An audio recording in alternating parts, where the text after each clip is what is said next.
Astaghfirullah. Assalamualaikum warahmatullahi wabarakatuh.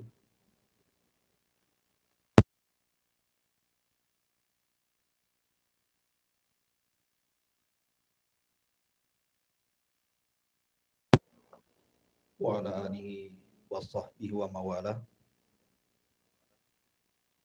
Wala haula wala quwata illa billahi wa ba'd.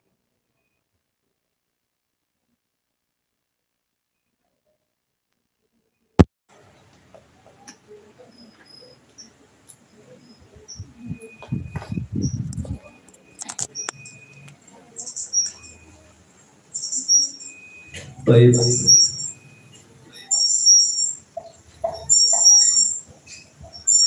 Kita lanjutkan kajian kita.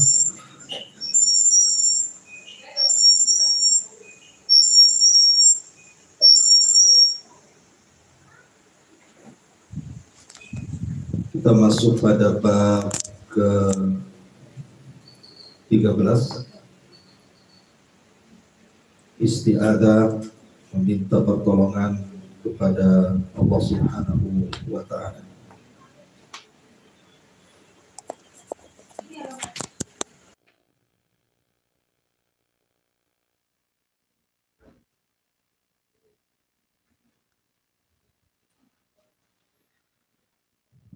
Di sini isti'adzah meminta perlindungan kepada Allah Subhanahu wa ta'ala.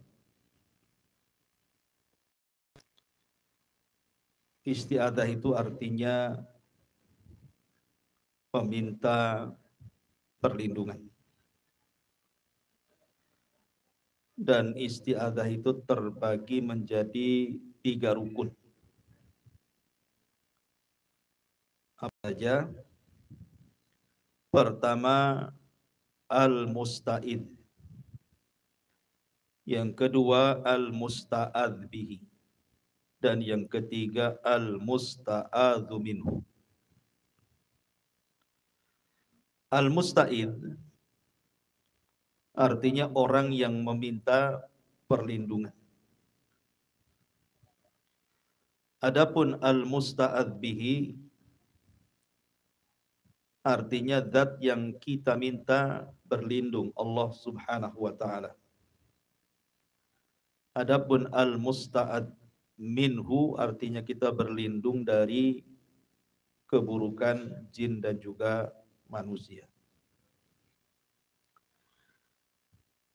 Dan isti'adzah ini adalah ibadah. Karena pertama Allah Subhanahu wa ta'ala yang memerintahkan kita untuk isti'adzah. Yang kedua, karena isti'adzah itu amalan qalbu, amalan hati. Di mana seseorang terkadang dalam hatinya merasa takut, sehingga perlu meminta perlindungan. Dan ibadah hati adalah seagung-agungnya ibadah.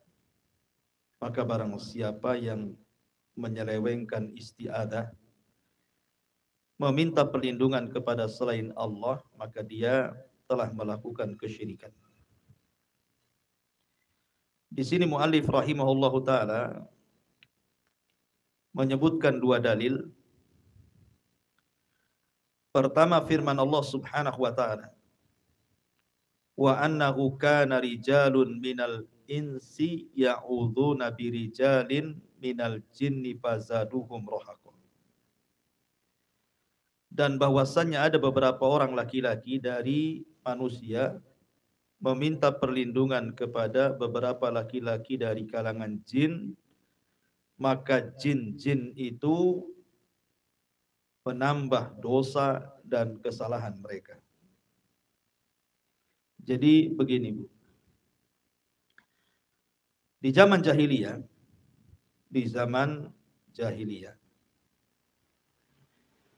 orang-orang jahiliyah itu sebelum datangnya Islam, apabila mereka lewat di sebuah tempat yang menakutkan,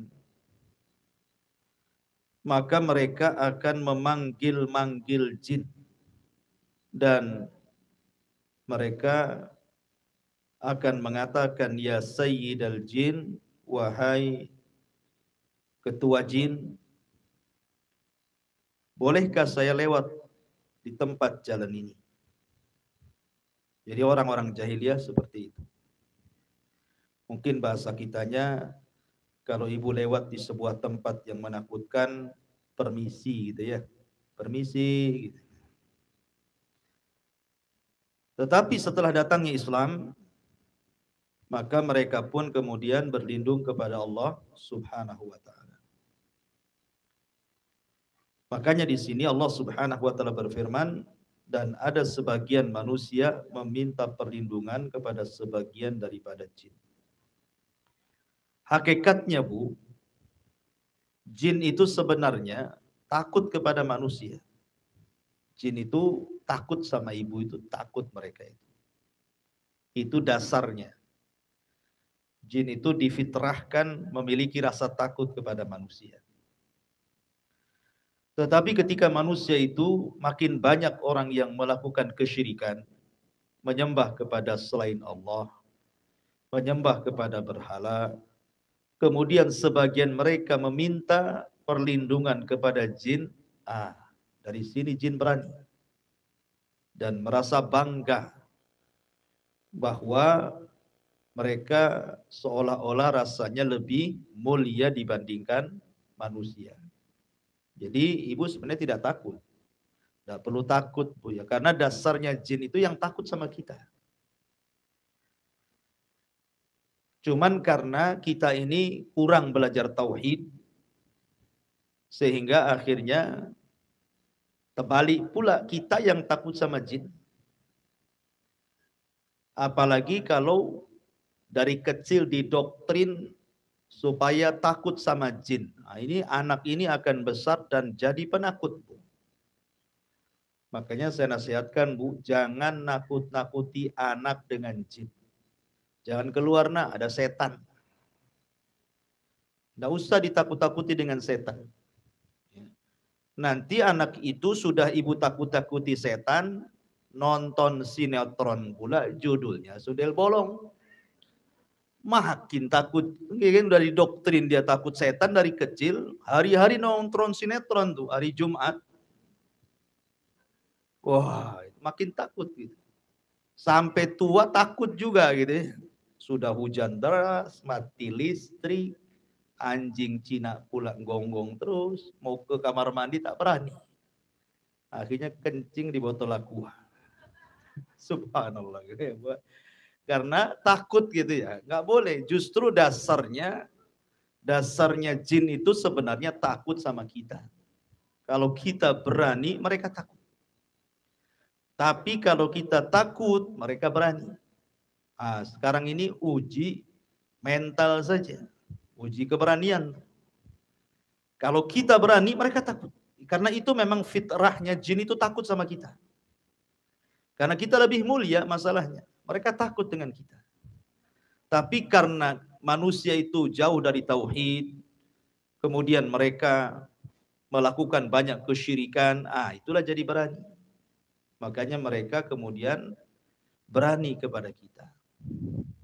Karena jin-jin yang kafir itu, tidak semua jin itu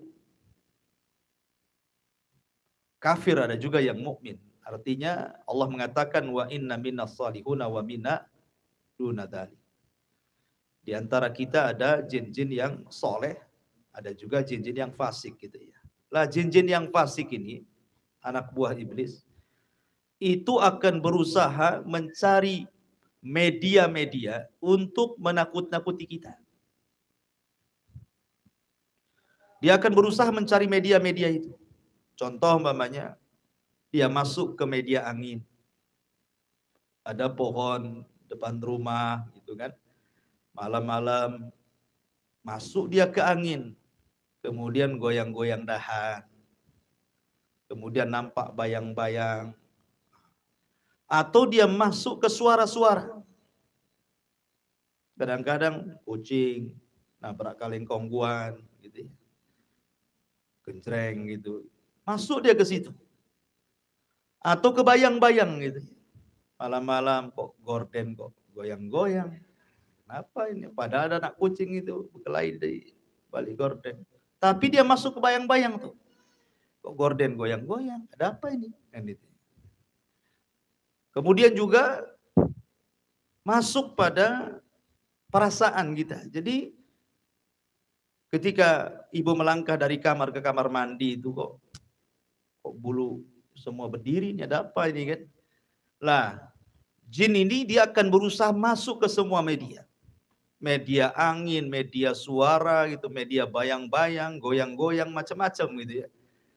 Jadi mereka itu hendak menakut-nakuti kita sebenarnya. Makanya kenapa Nabi SAW memberikan sebuah nasihat. Apabila ibu lewat di sebuah tempat, dan tempat itu kok menakutkan. Menakutkan tempat itu. Umpamanya di rumah sendirian gitu ya. Kemudian mau ke kamar mandi, mau ke dapur kok lain rasanya gitu. Maka kata Nabi SAW cukup membaca basmalah, bismillah, la tubali kata Rasul. Jangan kau pedulikan. Jangan dipedulikan. Enggak apa-apa. Jadi nekat aja gitu modelnya gitu ya. Mau ada suara burung kayak, mau ada suara angin, mau ada goyang-goyang, mau kaling bersuara, mau apa saja nggak usah dipedulikan kata Rasul. Cukup baca basmalah. Itu sudah cukup mengusir mereka. Jadi tidak perlu kemudian ibu berteriak-teriak, siapa di dapur tuh? Apain pula lah di dapur? Kata suaminya, aku lagi buat mie gelap-gelap kata. Jadi janganlah kemudian kita mengucapkan kalimat, karena itu mempedulikan namanya. Kalau kita ngomong berteriak itu berarti kita peduli itu. Makin ditakut-takuti dia. Ya. Jadi tidak perlu ngomong, cukup ngomongnya bismillah saja. Bismillah, lewat. Ke kamar mandi. Cepat lari lagi. Gitu ya. Jadi tidak usah dipedulikan, karena dikhawatirkan kemudian hati kita ini sudah takut, akhirnya ketakutan itu mengakibatkan melakukan sesuatu yang diharamkan. Asalnya takut kepada setan itu tidak syirik. Ya enggak, Bu. Ibu takut lewat kuburan, syirik tidak. Ibu takut lewat di kegelapan, syirik tidak. Ibu takut malam-malam gelap kamar mandi, tidak. Takut kepada setan itu tidak syirik. Kenapa? Wajar, itu tabiat. Orang itu takut sama musuh. Karena setan itu musuh kita. Kita saja diancam mau dibunuh takut. Wajar, itu takut tabiat namanya. Yang tidak wajar itu kalau ketakutannya mengarah kepada hal-hal yang kemudian ibu melakukan sesuatu yang terjerumus kepada kesyirikan. Karena takut rasanya kok di rumah ada aja yang ganggu. Akhirnya ngundang dukun, ya kan? Datang ke rumah. Ya, kan ada zaman kapan tahun ya di televisi itu ada siaran apa gitu ya yang nangkap jin dimasukkan botol tuh, Bu. Ya kan? Nanti orangnya berjubah-jubah, kadang-kadang kan 5-6 orang gitu. Pakai serban, pakai jubah, kayak iya aja dia nangkap jin itu. Bawa botol lagi itu.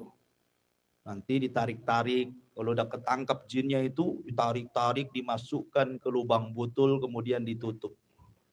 Kayak tahu aja jin di mana, Bu ya. Coba bayangkan, kan nggak masuk di akal. Gimana kalau botolnya bolong kecil di situ, keluar lagi dari bolong tuh. Gitu ya. Jadi itu sandiwara, Bu, itu sinetron itu. Karena jin itu tidak kelihatan. Gaib.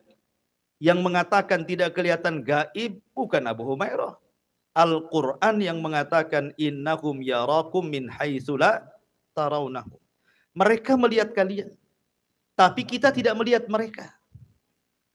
Lah itulah jin bagi kita gaib di dunia, tapi nanti keadilan Allah, nanti di akhirat terbalik, Bu. Jin tidak bisa melihat kita, kita bisa melihat mereka. Ya di dunia kita tidak bisa melihat mereka, mereka yang melihat kita. Di akhirat dibalik. Dan itu keadilan Allah. Lah karena jin itu tidak bisa dilihat, sementara mereka melihat kita. Pertanyaannya macam mana mau nangkap jin? Nabi saja loh tidak tahu jin itu di mana kalau tidak dikasih tahu wahyu oleh Allah lewat Jibril. Seperti umpamanya ketika jin-jin Yaman itu ditugaskan iblis untuk mencari-cari berita soal terhentinya jin-jin itu naik ke langit. Kan di zaman jahiliyah itu jin itu naik ke langit, kemudian mencuri dengar kabar wahyu. Kemudian kalau dapat satu kalimat nanti dijual ke paranormal. Tapi setelah diutusnya Nabi, langit dijaga, tidak ada jin yang boleh naik ke langit. Kalau berani naik ke langit langsung dihantam meteor mati.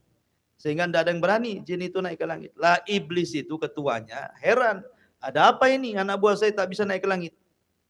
Makanya kemudian iblis ini mengutus anak buahnya ke ujung timur, barat, selatan, utara. Ada apa? Tolong kalian harus cari tahu kenapa ini langit kok dijaga oleh bintang-bintang yang menembak-nembak anak buahnya.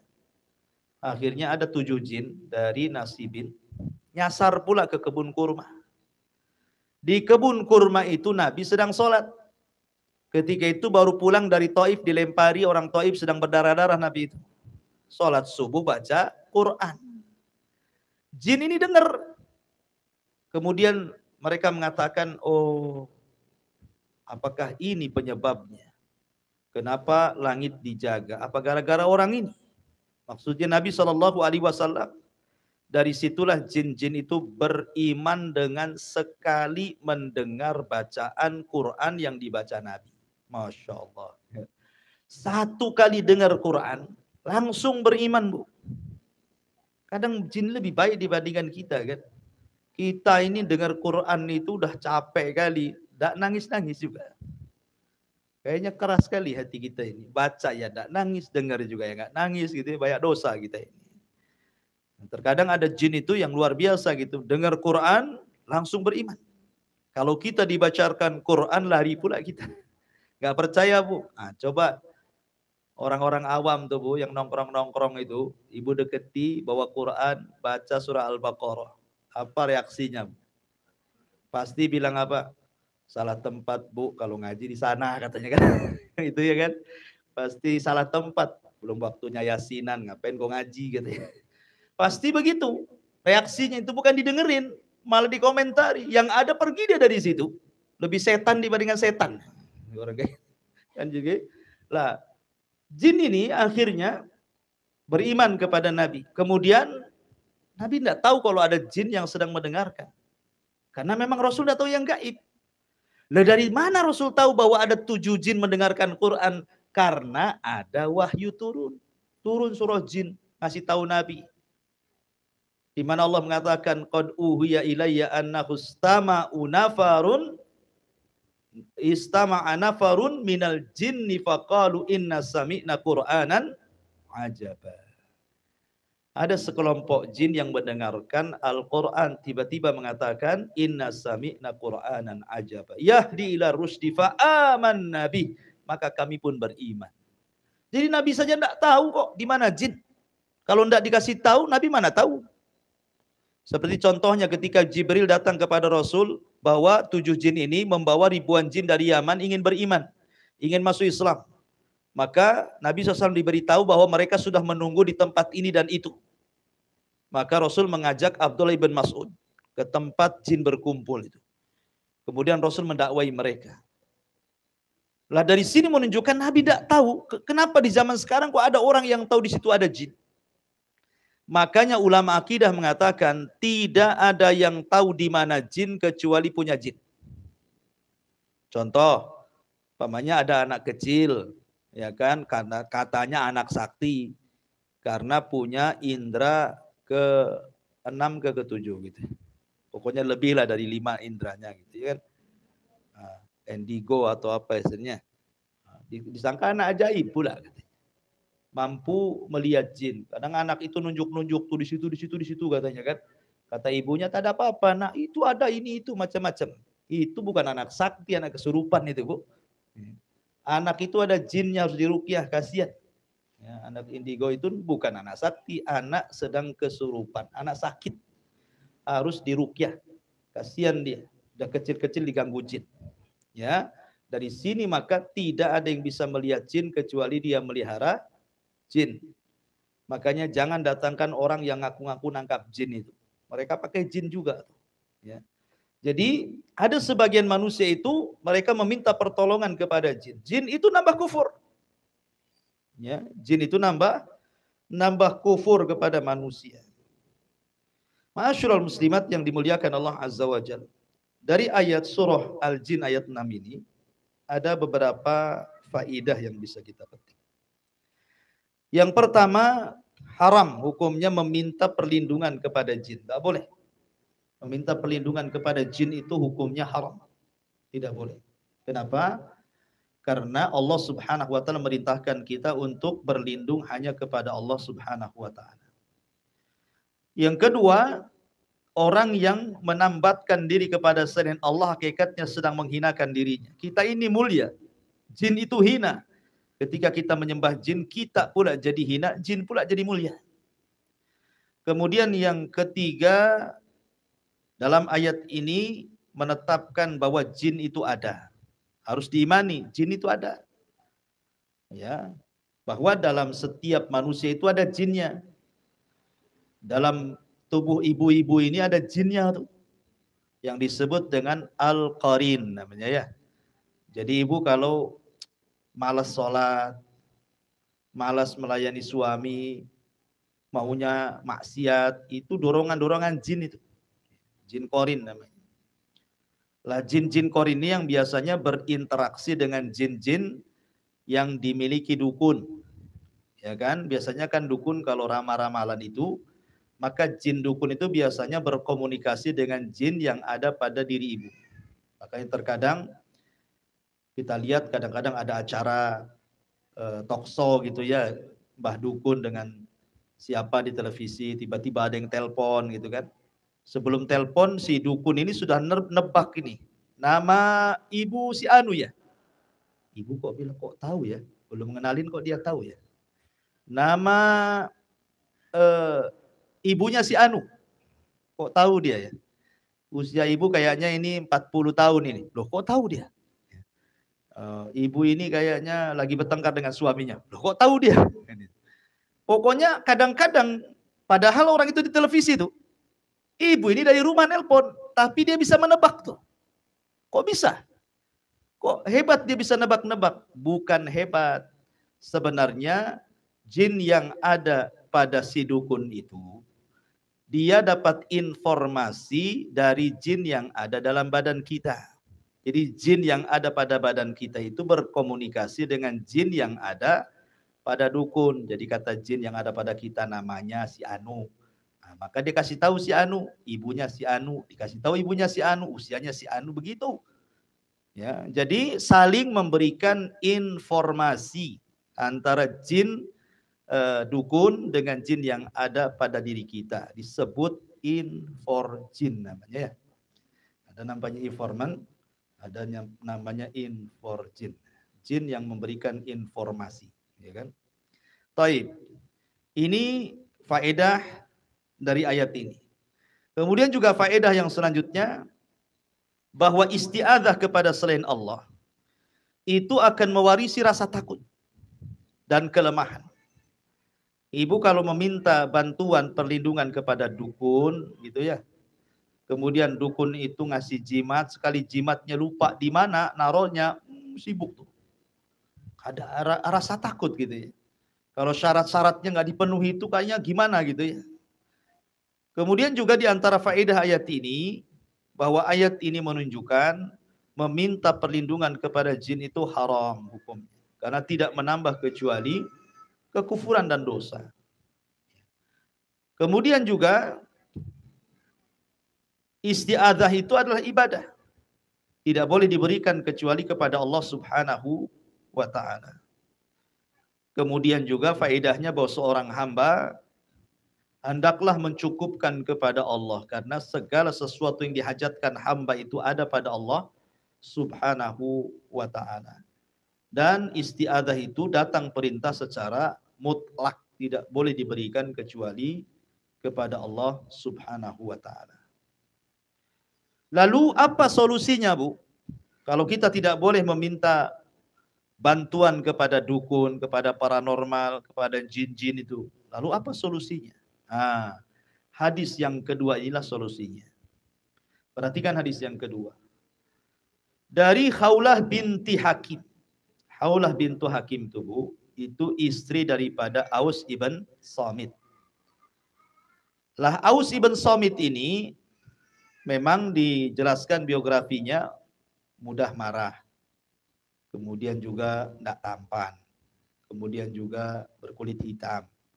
Kemudian ada sedikit kekurangan akalnya. Ya, tetapi kan orang dulu kan menikah main jodoh-jodohan, Bu. Lain dengan orang sekarang, Bu ya. Ibu jodohkan anak, mana mau anak dijodohkan hari ini. Anak sekarang sudah dapat jodohnya di Facebook, di Instagram gitu. Nah, mereka sudah punya jodoh sendiri. Kadang-kadang belum dikawinkan sudah kawin deh. Ya, itu anak-anak sekarang kan aneh-aneh gitu.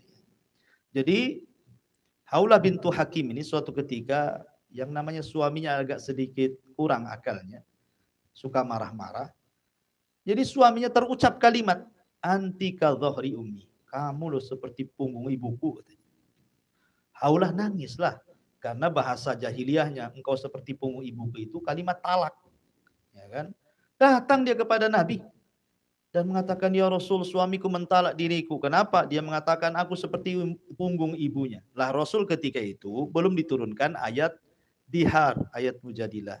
Sehingga Rasul masih berpegang dengan adat istiadat jahiliyah. Kata Rasul, ya gimana? Suamimu sudah mentalak dirimu, berarti kau tidak halal lagi bagi suamimu. Maka kata Khawlah, tolonglah Nabi, tolonglah Nabi. Ini wanita berakal. Khawlah ini, dia orang bangsawan, orang cantik gitu ya. Tapi karena sudah kadang banyak anak dari Aus ibn Samit, dia memandang anak-anaknya.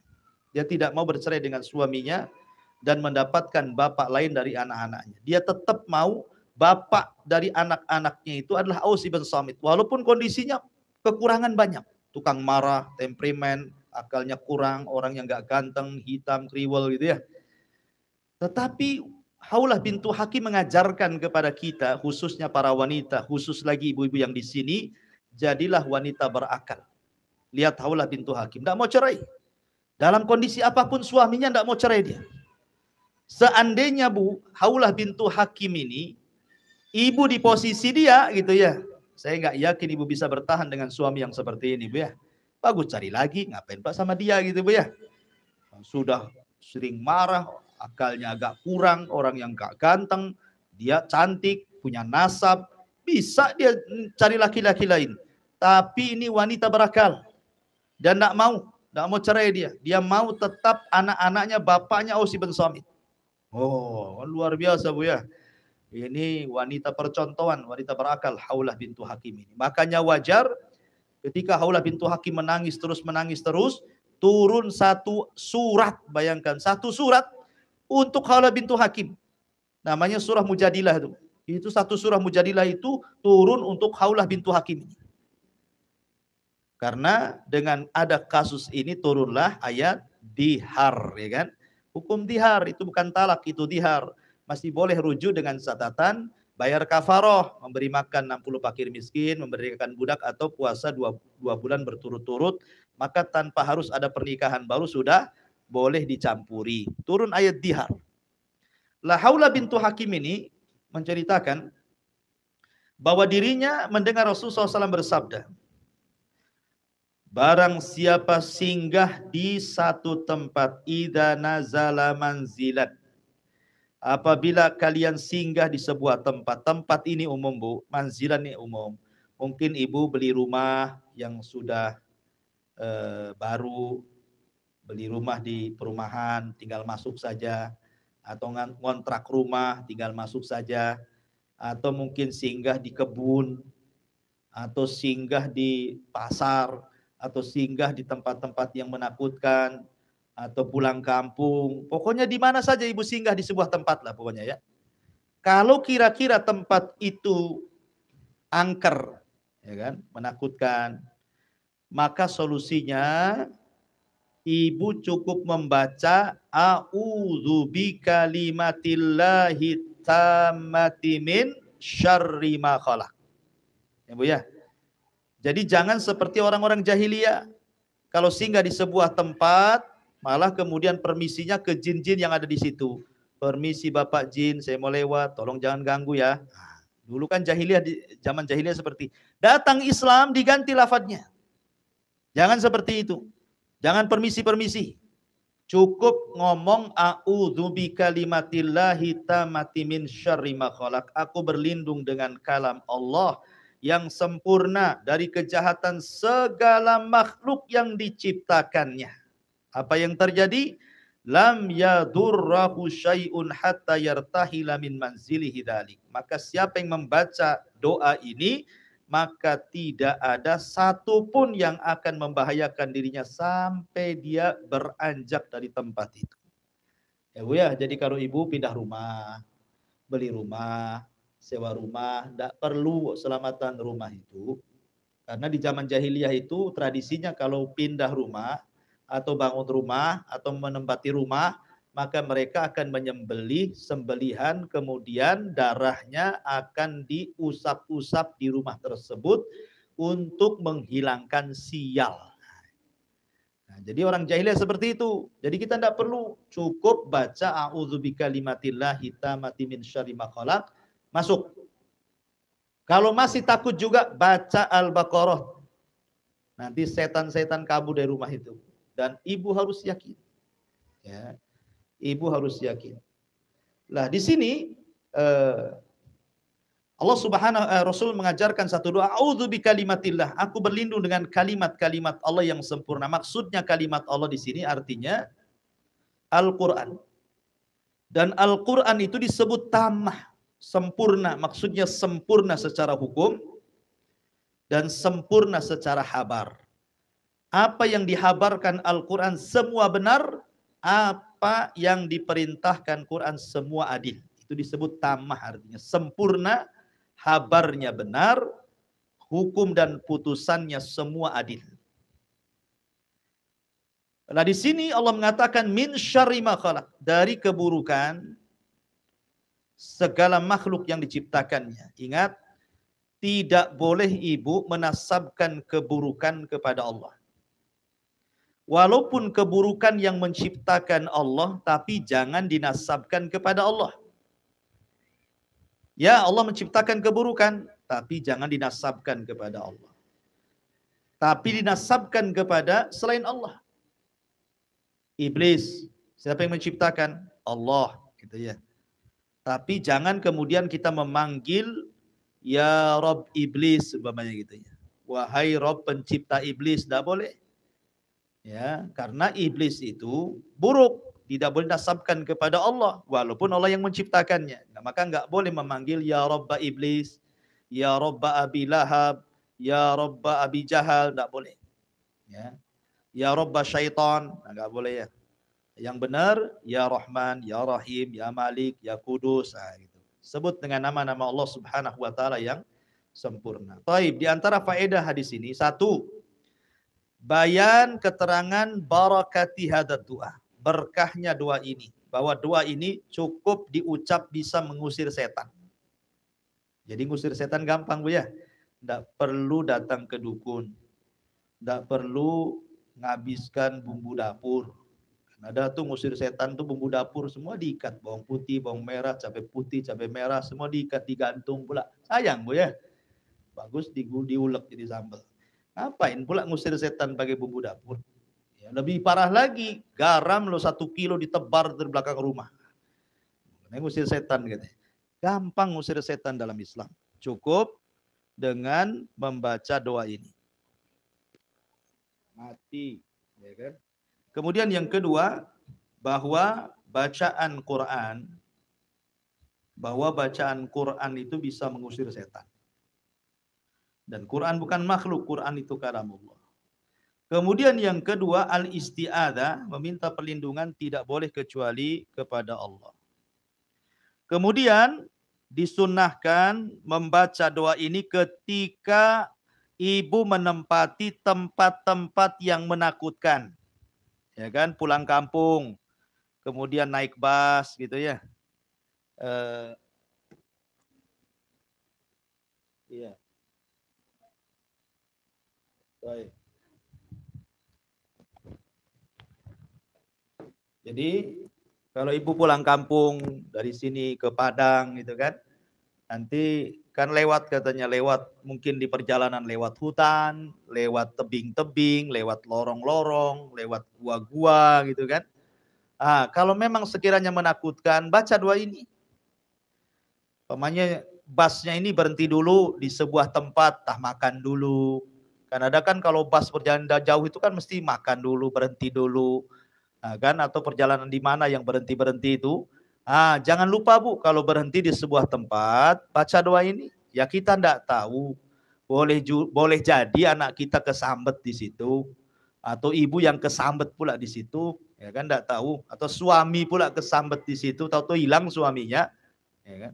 Jadi supaya tidak kesambet setan, baca doa ini. Ya. Kemudian juga di antara faedah hadis ini di bahwa tawassul itu dibolehkan dengan menggunakan sifat-sifat Allah. Di sini a'udzu bikalimatillahi tammah. Itu sifat Allah, kalamullah Al-Qur'an. Kemudian juga bahwa Al-Qur'an itu bukan makhluk. Dia adalah kalamullah azza wa jalla. Nah, ini diantara kandungan dari isti'adzah, meminta perlindungan kepada Allah. Dan isti'adzah sendiri terbagi 3. 1, meminta perlindungan kepada selain Allah. Seperti meminta perlindungan hal-hal yang bisa dilakukannya. Jadi orang yang diminta melindunginya itu mampu, maka ini nggak apa-apa. Contoh minta perlindungan kepada tetangga, gitu kan. Tolong saya, lindungi saya, ada penjahat mau nyerang saya, tolong. Itu enggak apa-apa. Karena meminta perlindungan kepada selain Allah dan dia sanggup itu bukan syirik. Yang kedua, meminta perlindungan kepada selain Allah yang tidak mampu dia melakukannya. Enggak mampu dia melakukannya. Pamannya ibu ngomong sama tetangga, tolong pindahkan bangunan rumah saya sudah pindah rumah di kebun. Tolong pindahkan rumah saya ke sana. Enggak bisa lah dia ngangkut rumah gitu ya, kayak jin ifrit saja. Nah, itu kan meminta sesuatu yang tidak sanggup dilakukan. Nah, itu haram, tidak boleh gitu ya. Nah, bahkan bisa sampai kepada kesyirikan seperti meminta perlindungan kepada jin tadi, kepada dukun tadi, itu sampai syirik. Bahkan syirik besar tuh, seperti dalam surah Jin ayat ke-6 tadi. Ya. Kemudian meminta perlindungan kepada yang sudah meninggal, kepada kuburan-kuburan. Mereka tidak sanggup dimintai perlindungan, maka itu tidak boleh. Ya. Ini khulasoh kesimpulan dari bab ke-13. Taib, sampai di sini kita buat tanya jawab, silahkan.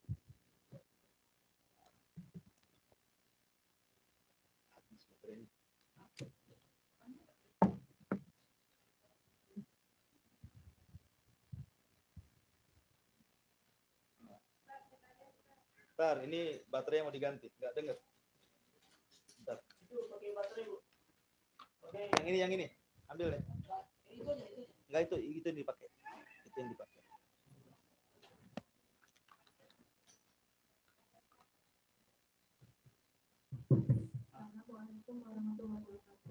Waalaikumsalam. Di awal malam itu maghrib itu kan di saat kita mulai keluar itu kan boleh nggak memberitahu kepada anak-anak bahwa keturunan siang dan malam dan sampai malam itu kita tidak boleh keluar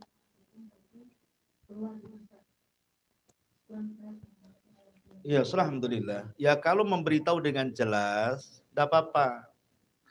Pamannya anak ini dekat-dekat azan bilang, nak, jangan keluar rumah. Ini kata Nabi, nah, gitu dijelasin Ibu ya. Kata Nabi bahwa jam-jam segini ini setan lagi main-main. Nah, jangan keluar, gitu ya. Tidak apa-apa. Nah, tapi didoktrin nanti kalau sudah selesai maghrib, nggak apa-apa. Nah, karena setannya sudah nggak ada, gitu ya. Jadi dijelaskan rinci. Jadi anak itu nanti kerekam. Jangan keluar, nanti kesambet setan. Nah, main-main gitu saja ya takutlah anak-anak tuh. Ya, jangan keluar nanti diculik setan. Jadi terdoktrinlah takut sama setan.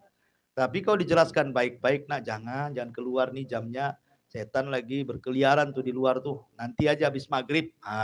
Jadi dijelaskan waktu yang boleh sama waktu yang tidak boleh. Itu kan tidak menakut-nakuti, itu ngasih tahu namanya. Ya, wallahu a'lam. Assalamualaikum Ustaz. Waalaikumsalam. Apa mau bertanya? Ya. Di luar tema ya. Iya, nggak apa-apa. Mungkin pertanyaan Ana ini mewakili ibu-ibu yang jualan yang lainnya mungkin ya. Iya. Begini Ustaz, Ina namanya. Jadi di sana saya punya warung nih ya. Terus saya mau sedekah. Memang benar-benar dalam hati saya, niat saya itu mau sedekah gitu. Misalnya saya mau sedekah nasi kotak 50 bungkus Jumat berkah. Cuma selainnya lillahi ta'ala, saya juga coba saya pasang stiker ya, ada nomor HP-nya. Mana tahu nanti ada yang suka akan sama saya. Nah, seperti itu gimana Ustaz? Boleh tidak sedekah yang seperti itu? Syukron. Iya, itu namanya nyelam ke sungai sambil minum air gitu ya. Iya. Bentar Bu, sabar. Jadi gini Bu ya. Amalan karena dunia itu terbagi menjadi beberapa bagian. Contoh, orang berangkat haji. Memang tujuan haji itu hanya karena dunia. Tidak ada karena Allah sama sekali. Memang dia ingin dapat titel hak atau hajah saja. Malulah, saya ini kaya, banyak duit, di pasar dan dipanggil Bu Haja terus, padahal saya nggak haji, itu kan. Jadi terpaksa dia haji, karena udah dipanggil tetangga Bu Haja terus. Nah, paksalah dia haji supaya betul-betul hajah gitu kan, ada sertifikatnya. Nah, kalau ini bukan karena Allah, maka batal tuh amalannya. Ia haji sah hajinya, tapi nggak dapat apa-apa. Ini satu contoh. Contoh yang kedua, dia haji, tapi lillahi ta'ala. Betul-betul karena Allah hajinya itu.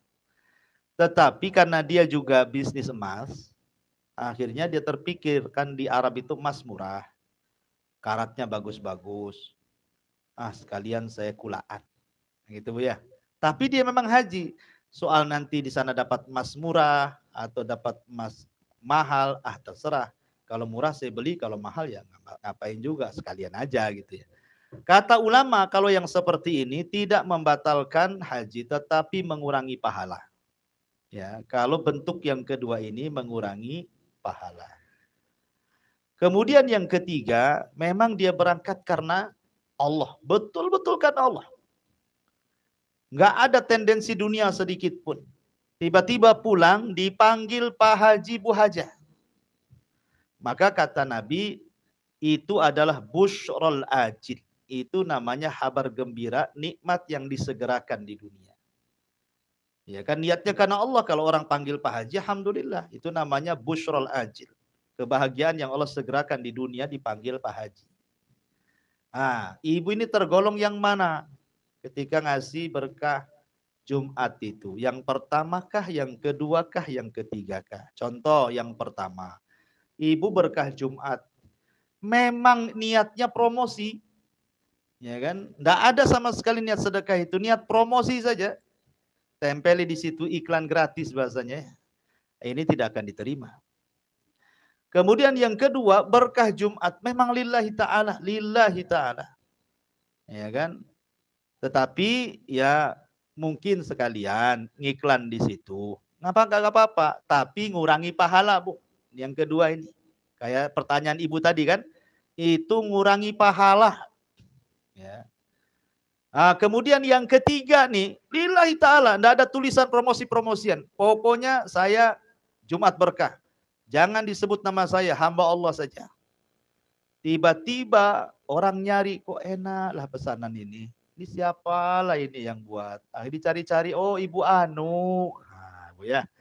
Itu namanya busyrul ajil, Bu. Itu namanya kabar gembira yang disediakan tanpa disengaja, rezeki Allah dibentangkan. Dan biasanya yang ketiga itu yang dibentangkan rezekinya. Karena kalau sedekah itu jangan putus asa. Karena Rasul mengatakan bal yazdad, bal yazdad, bal yazdad. Pasti ditambah, ditambah, ditambah. Pasti orang yang makan itu pasti nyari, duh enak sekali nih, ini siapa nih yang masak nih, ibu nama ini mana ini, kok rendangnya mantep banget gitu ya, kok ininya tunjangnya enak sekali nih, gitu ya. Jadi seperti itu, milih yang mana tuh, tiga hukum ini, silahkan ibu yang nilai. Wah, iya.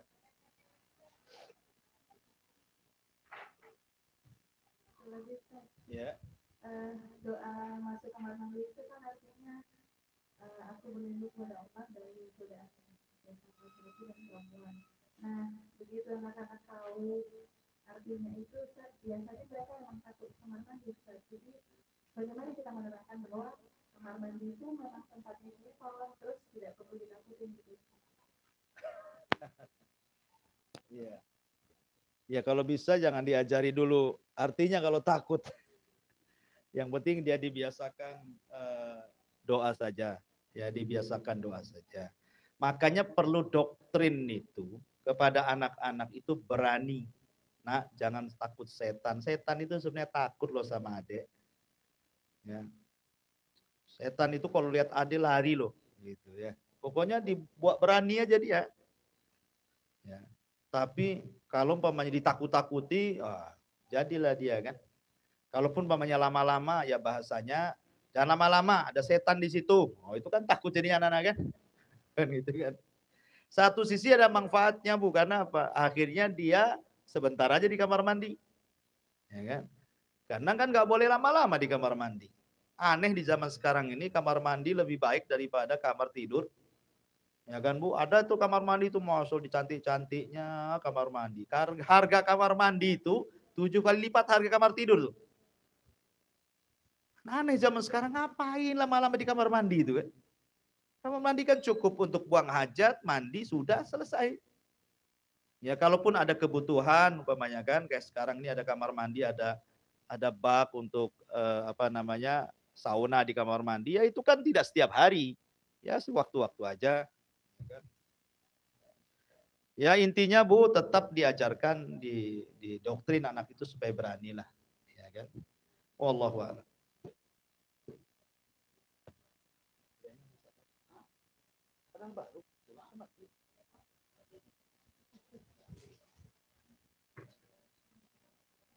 Sendiri.